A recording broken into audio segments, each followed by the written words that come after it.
Buenas! Neste vídeo iremos falar das principais características de um detector de objetos.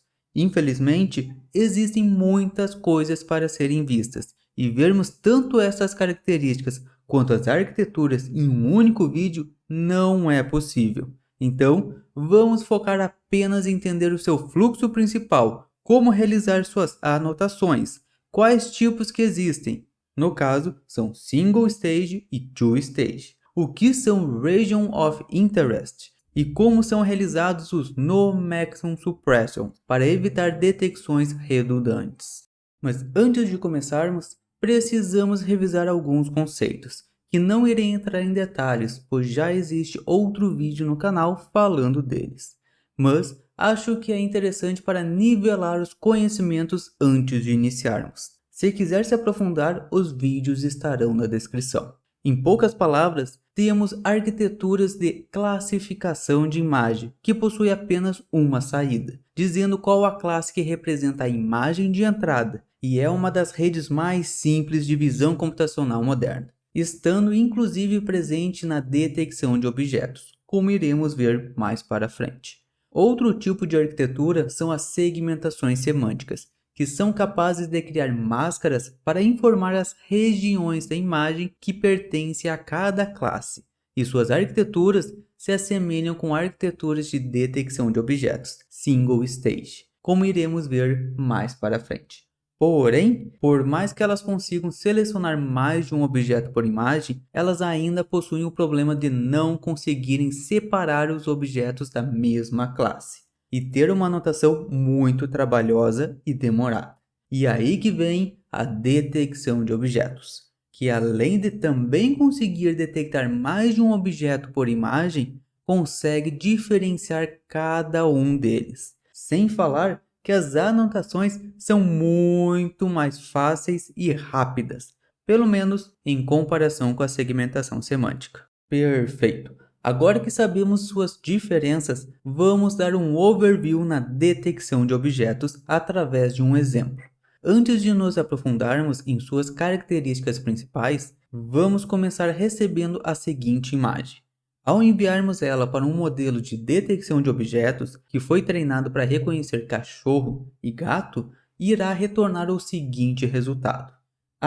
Neste caso, estou pulando o real valor do modelo, para mostrar uma representação visual, mas depois iremos vê-la com mais detalhes. Como já comentamos, estas arquiteturas possuem a capacidade de detectar múltiplos objetos na mesma imagem, informando suas classes, localizações e diferenciando objetos, sendo eles da mesma classe ou diferentes.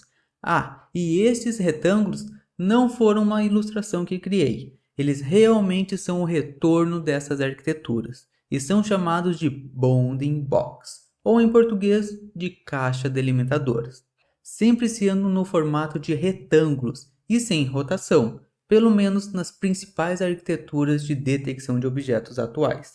E aí entra um dos principais pontos negativos, pois nem tudo é possível representar com um retângulo. Se tivermos, por exemplo, a seguinte imagem, não teremos escolha, a não ser ter uma grande parte do bound box contendo o fundo da imagem, como neste caso, que devido ao rabo do macaco, uma boa parte do fundo participou do bound box. Inclusive, em vez do fundo, poderíamos ter outro objeto nessa região, o que iria fazer ele participar junto. Ou seja, dependendo como os objetos estão organizados ou até mesmo seus formatos, o detector de objetos irá ter dificuldades para detectá-los, ou no mínimo, os boxes não serão tão representativos. Ok, agora podemos nos perguntar, como esses retângulos são retornados pela rede? E a resposta é simples, através de uma lista contendo normalmente 5 valores. Uma para indicar qual o ID da classe do bound box, retornado normalmente por um softmax, e outros 4 valores que podem ser uma rede de regressão, que consegue retornar qualquer tipo de valor numérico. Seu principal objetivo é informar a localização e tamanho do bound box. Mas existem arquiteturas que podem trabalhar com outras representações para as coordenadas, mas deixamos para falar disso em outro momento. Voltando para a nossa imagem de entrada, iremos fragmentá-lo um pouco mais, pois antes nós pulamos a saída bruta do nosso modelo. Neste caso, como temos dois objetos, iremos ter dois elementos, um para cada uma das detecções. Se tivéssemos 4 objetos, iríamos ter mais 2 linhas aqui. Mas, em resumo, com essas informações podemos transformar naquela saída que vimos. E sim, a saída do modelo são estas informações. Já esta outra é um pós-processamento que realizamos baseado no resultado do modelo. Neste caso, apenas para ver os boundbox. E aí entra uma leve bagunça. Cada autor, com sua própria arquitetura, pode ter definido formatos diferentes para a localização do boundbox, podendo ter os valores de x e y superior esquerdo e w e h para o tamanho, ou x e y no centro do boundbox e w dividido por 2 e h dividido por 2 para indicar que será w para a esquerda de x e w para a direita de x, e o mesmo para y e h. Ou podemos ter x1 e y1 superior esquerdo e x2 e y2 inferior direito, ou até mesmo nas extremidades contrárias. Inclusive, são estes os formatos que as anotações da ferramenta Label.me são retornados, dependendo apenas de onde clicamos para iniciar o boundbox, e que iremos ver mais em detalhes em breve. Ok, acho que já deu para entender. Podemos ter várias formas de representar o mesmo retângulo, então precisa verificar a documentação de cada arquitetura que estiver utilizando. Outro ponto! Estes valores podem ou não estar normalizados, ou seja, podemos utilizar os valores verdadeiros da posição dos pixels, ou dividir eles pelo tamanho da imagem e ter valores entre 0 e 1. E este exemplo que estamos vendo está no formato da ferramenta de anotação Label.me. E com estes valores, você decide o que irá fazer, podendo cortar as regiões da imagem para uma outra etapa de processamento, contagem de objetos, censura da região, simplesmente desenhar retângulos como estamos fazendo, ou muitas outras funções conforme sua criatividade e necessidade. Como comentamos, as anotações não são difíceis, e vamos comprovar isso agora. Um programa de anotação que podemos utilizar é o Label.me, a mesma que utilizamos na segmentação semântica. Porém, desta vez, iremos usar outra ferramenta. Para realizar sua instalação, pode ser feita através do pip install Label.me, assim como qualquer outro pacote do Python. Por este motivo, não irei mostrar essa etapa. E depois que tivermos ele instalado, podemos abrir nosso terminal e dentro do ambiente que fizemos a instalação, apenas digitar Label.me, que ele será aberto. Já dentro dele, basta clicar em Open Dir e selecionar a pasta onde estão as imagens que serão anotadas e clicar em Abrir. Para facilitar as anotações, podemos acessar File e clicar em Save Automatically para salvar as anotações automaticamente ao mudar de imagem, facilitando o nosso trabalho de anotação. Para acessar a ferramenta de detecção de objetos, é necessário clicar com o botão direito na imagem e selecionar Create Rectangle. Com a ferramenta selecionada, basta clicar no ponto inicial e depois no final, onde deseja criar o retângulo, que será utilizado durante o treinamento. Ao fazer isso, uma caixa será aberta perguntando de qual classe aquele retângulo pertence. No meu caso, como não cadastrei nenhuma, as sugestões estão vazias. Então, vou digitá-la e clicar em OK. Um ponto importante. Ao clicarmos em salvar, irá perguntar onde será salvo o arquivo de anotação. Caso apenas deixe a pasta que vem pré-selecionada, ele irá salvar junto com as imagens. Mas se quiser outro lugar, basta selecionar. No meu caso, vou deixar junto com as imagens. E pronto, nossa primeira anotação está pronta. Agora basta continuar para todas as imagens e objetos que deseja anotar, que estão presentes no dataset. Ah, e não tem problema se um boundbox ficar parcialmente dentro do outro. Isso é normal e, dependendo das situações, irá acontecer com frequência.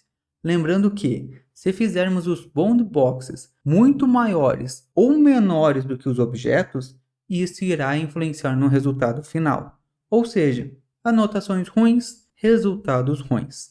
E viu? Quando falei que as anotações das detecções de objetos são muito mais fáceis em comparação com as segmentações semânticas, eu não estava brincando. Basta apenas 2 cliques e nosso objeto já está localizado e anotado. Como eu comentei, eu salvei as anotações junto com as imagens. No caso do Leimomi, ele salva em arquivo JSON e podemos acessar um deles para ver. As anotações ficam dentro de shapes, contendo o nome da classe e as coordenadas, sendo que sua ordem depende de como foi criado o boundbox, podendo ter sido clicado no ponto superior esquerdo e inferior direito ou clicado no ponto superior direito e inferior esquerdo. Neste caso, eu fiz a segunda opção. Por este motivo, temos as coordenadas x1 e y1 superior direito e x2 e y2 inferior esquerdo do boundbox. E logo abaixo, em outro elemento, temos um segundo boundbox que foi anotado nesta imagem. E assim irá seguir conforme a quantidade de objetos na imagem atual. Infelizmente, o Label.me só possui este formato de anotação. Então, muito provavelmente, você terá que converter essas coordenadas para o formato da arquitetura que estiver usando. Por exemplo, a arquitetura YOLO normalmente utiliza arquivos TXT, tendo em cada linha o objeto com sua classe e as coordenadas normalizadas. O lado bom, que normalmente já teremos estes conversores prontos pela internet, ou se quiser, também pode criar o seu, já que não são muito difíceis de fazer. Te garanto que é muito mais difícil ensinar o computador a detectar objetos do que criar um código Python para converter estes valores para outros formatos. Sem falar que nesses JSONs temos todas as informações necessárias, incluindo o tamanho das imagens, permitindo normalizar as coordenadas. Basta ler os JSONs do Label.me e salvar em um novo arquivo no formato que precisar. Beleza, agora que temos uma noção do retorno dos detectores de objetos, vamos voltar para a teoria para entendermos melhor o funcionamento destas arquiteturas. E o primeiro ponto é que precisamos saber que existem 2 tipos de arquiteturas principais. Uma sendo chamada de One Stage ou Single Stage, contendo as seguintes arquiteturas como exemplo, e outra Two Stage, com os seguintes exemplos. Cada uma delas possui suas vantagens e desvantagens. Depende muito do nosso objetivo, mas em resumo, as single stages em primeira vista são mais fáceis de entender, programar, mais rápidas de treinar e suas inferências normalmente conseguem atingir mais de 30 fps, ou seja, podem ser utilizadas em tempo real. Já as two-stage muitas vezes precisam ser treinadas diversas partes de forma separada, dificultando e exigindo mais tempo de treinamento. Normalmente, não consegue realizar inferências em tempo real, porém, em comparação com a single stage, costumam ter resultados muito superiores. Ou seja, se você deseja realizar operações em tempo real, pode optar pelas singles, sacrificando a acurácia, ou optar pelas two stages, para ter acurácia maior, sacrificando o tempo de processamento. Em resumo, single stage busca inferências mais rápidas, enquanto two stage buscam acurácias maiores. E como esse é um campo que vem crescendo muito rápido, onde novos papers constantemente estão apresentando melhores resultados, inclusive, apenas para ter uma noção, estes foram os anos de lançamento de cada um de seus papers, sendo que muitos deles foram lançados no mesmo ano e essa lista está incompleta. Caso você tenha percebido, não está errado. O paper do YOLO V7 realmente foi lançado antes do YOLO V6. Isso ocorreu porque foram desenvolvidos por pessoas diferentes. Se engana quem pensa que todas as versões do YOLO foram propostas pelas mesmas pessoas. Outro ponto que você pode ter percebido é que o paper mais recente que coloquei do TwoStage foi de 2020. Isso não significa que não temos modelos mais recentes, mas devido ao formato que ele possui, é normal ser desenvolvido arquiteturas para resolver outros problemas e apenas implementar dentro de um modelo de detecção de objetos, como no caso do Intern Image, que vimos em outro vídeo de segmentação semântica, e não foi totalmente desenvolvido para detecção de objetos, mas ele é capaz de fazer. Ao contrário de um OneStage, que normalmente é criado a arquitetura especificamente para isso. Por este motivo, encontrei dificuldades de adicionar mais exemplos nesta lista. Outro motivo é que já podemos dizer que temos outra categoria que trabalha com attentions, que assim como o TwoStage busca melhorar a acurácia, mesmo que prejudique o tempo de inferência. Mas eles costumam ser pesados demais e não rodam em qualquer computador. Então, vamos deixá-los de lado por enquanto, pois, mesmo focando somente no single e TwoStage, será necessário segurar firme, pois para acompanhar seu crescimento é preciso acelerar bastante. E se você ainda não domina o inglês, aí fica uma dica para os afazeres diários. Todo dia estudar um pouco. O lado bom é que normalmente são implementados poucos elementos novos em cada um dos papers. Então, entendendo os primeiros, fica muito mais fácil de entender os próximos. Então, com isso em mente, vamos começar entendendo os aspectos principais que separam essas duas arquiteturas, que consiste da forma de coletar os Region of Interest, ou pela sigla ROI. Seu objetivo é apontar regiões da imagem que possivelmente existe um objeto e não necessariamente consiste de um algoritmo muito sofisticado. A ponto que em grande parte das primeiras arquiteturas da área, como o RCNN e o FastRCNN, isso foi feito utilizando características visuais, como texturas, cores e bordas, que podem indicar a presença de objetos. E uma das mais utilizadas inicialmente pelas arquiteturas de TwoStage foi a Selective Search. Como podemos ver, este algoritmo tenta localizar as possíveis regiões e que inclusive em grande parte dos papers que utilizam este algoritmo coletam 2.000 dessas regiões, que são chamadas de Region Proposals, que são apenas propostas.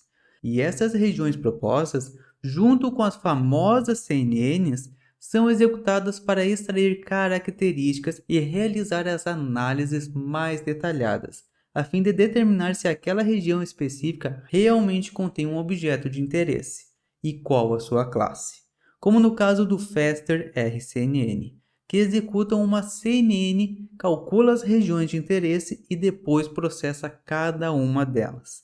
Mas, para trazermos um pouco mais perto da atualidade, já atualizo vocês. O Selective Search foi substituído pelas Anchors, ou em português, âncoras, que consiste de uma janela semelhante com as das CNNs. Sabe aquela representação que temos de imagens com grid? Pois então, cada um dos quadrados deste grid irá conter uma ou mais âncoras, conforme a configuração da arquitetura. Neste caso, temos 4 âncoras por elemento do grid, e elas consistem de regiões de interesse com escala e proporções diferentes. Ou seja, o elemento do grid será utilizado como base central e as âncoras como regiões de interesse. Bom, para simplificar, vamos dizer que temos 4. Um será neste formato, outro neste, mais um neste, finalizando com este outro. Desta forma, já temos 4 regiões de interesse, que serão analisadas pela rede. E sim, isso agora irá se repetir exatamente igual, com os mesmos tamanhos das âncoras para o próximo elemento do grid. Caso você tenha feito um cálculo rápido, multiplicando 8 por 8, que é a quantidade de elementos do grid, e multiplicando por 4, que é a quantidade de âncoras por cada um deles, chegou a um resultado de 256 regiões de interesse. Se você achou bastante, saiba que isso não é nada perto das 10.647 regiões de interesse que a arquitetura YOLO V3 analisa. Tudo isso rodando em mais de 30 FPS, ou seja, em tempo real. E não se preocupe, as âncoras irão apenas nortear para onde o modelo deve olhar, e eles não irão definir os boundbox finais. E é principalmente este elemento que separa entre as arquiteturas Single Stage e Two Stage, pois a Singles consegue aprimorar os boundbox das regiões de interesse ao mesmo tempo que realiza o processamento das features e as classificações, enquanto a Two Stage normalmente possui uma rede separada, que irá trabalhar somente nas regiões de interesses, identificando quais delas valem a pena serem processadas, pois muito provavelmente possuem objetos, e depois, aí sim, irá aprimorar os boundbox e realizar as classificações. Lembrando que pequenas ideias podem mudar de arquitetura para arquitetura. O importante é saber que o Region of Interest é uma abordagem que tenta ajudar o modelo a saber quais regiões deve olhar, e o boundbox final não é realizado por ele, e sim pelo modelo que irá aprimorá-lo no final. Talvez você tenha olhado para aquelas várias regiões propostas, inclusive se assustado com os mais de 10.000 regiões que o YOLO V3 realiza, e se perguntado como ele consegue eliminá-las e manter apenas um único boundbox por objeto? E a resposta é Non-Maximum Suppression, ou pela sigla NMS. Esse algoritmo é responsável por eliminar a redundância nas detecções, mantendo apenas os boundbox mais confiáveis de cada classe em cada região. Ou seja, vamos dizer que ocorreram as seguintes detecções. Como podemos ver, duas delas estão sobrepostas. Então, o NMS irá calcular o Intersection over Union entre elas. Caso não saiba o que é ou como funciona o cálculo do Intersection over Union, temos um vídeo de métricas utilizadas em detecção de objetos e lá vemos isso em detalhe. Voltando para o nosso exemplo, caso o I/O tenha um valor superior a um determinado threshold, que normalmente é de 0.7, será mantido somente o boundbox com a maior confiança. Neste caso, podemos ver que a maior possui 98% e a menor de 87%. Por este motivo, ficando somente a detecção com um boundbox maior. E isso só acontece para as mesmas classes. Então, se tiver um boundbox muito parecido, mas com uma classe diferente, ambos serão mantidos, pois este algoritmo assume que esse tipo de situação pode acontecer, como neste caso, que temos o cachorro e o tapete tendo uma interseção alta. Claro que isso, ao mesmo tempo que é algo bom, já que elimina redundâncias, pode acarretar em problemas. E para demonstrar isso, vamos utilizar a maior arquitetura do YOLO V7, que é a E6E, treinado no dataset MS Coco, e está disponível no Hugging Face, caso também queira testá-lo de forma online. Neste exemplo, iremos utilizar a imagem de um carro, e ao processar a imagem utilizando o modelo, podemos ver que ele conseguiu detectar perfeitamente o objeto. Mas, e se tivermos dois carros com tamanhos e regiões parecidas? Vamos analisar. Podemos ver que o No Maximum Suppression acabou unificando ambos os carros. Só gostaria de ressaltar que isso também pode ter sido um erro do modelo, mas devido ao funcionamento do NMS, ele pode ter ocasionado este erro, e funciona como um bom exemplo. Para realizar outro teste, podemos passar esta outra imagem, que contém o mesmo carro principal, mas desta vez com diversos mini carros, ou seja, que não terão um I/O muito alto. E aí podemos ver que ele conseguiu não só detectar o carro principal, como manteve as detecções dos mini carros, já que o threshold do Intersection Over Union do NMS não foi atingido. E sim, eu vi que o modelo errou e não detectou um dos carros. Mas, paciência, este é um modelo single stage. Queremos processamento em tempo real, mesmo que sacrificando a acurácia. E ainda temos muito que evoluir nessa área. Como vimos, temos papers sendo publicados constantemente. E lembra que falei que ele não olha para classes diferentes? Pois então, neste caso, temos tanto uma pessoa em uma posição um pouco peculiar, quanto um carro, tendo praticamente as mesmas coordenadas do bound box, assim como fizemos com os dois carros grandes.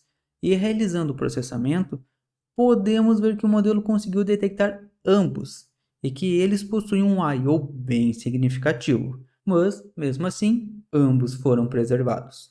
Com tudo que vimos neste vídeo, podemos mais facilmente entender os modelos de detecção de objetos. E se você ainda ficou meio perdido e com questões em aberto, saiba que realmente existem muitos fatores que precisam ser contemplados. Mas, para este vídeo, eu realmente espero que tenha sido possível entender os dois tipos principais de arquiteturas, que são a Single e Two Stage, assim como uma ideia geral, mesmo de forma não muito técnica do fluxo destes modelos, começando com a imagem de entrada e através das regiões de interesse conseguir realizar os boundbox precisos e identificar suas classes para finalizar com No Maximum Suppression para manter somente as detecções mais relevantes.